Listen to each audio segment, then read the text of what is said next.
രണ്ട് SWR മീറ്ററുകളിലെ reading തമ്മിലുള്ള കാര്യമായ വ്യത്യാസം കണ്ടോ?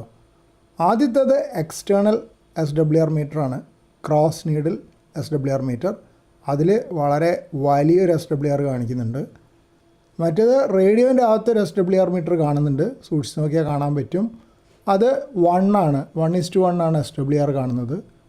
ഇത് റേഡിയോ ഓട്ടോ ട്യൂണിങ് ചെയ്തതിൻ്റെ ശേഷമുള്ള SWR ആണ്.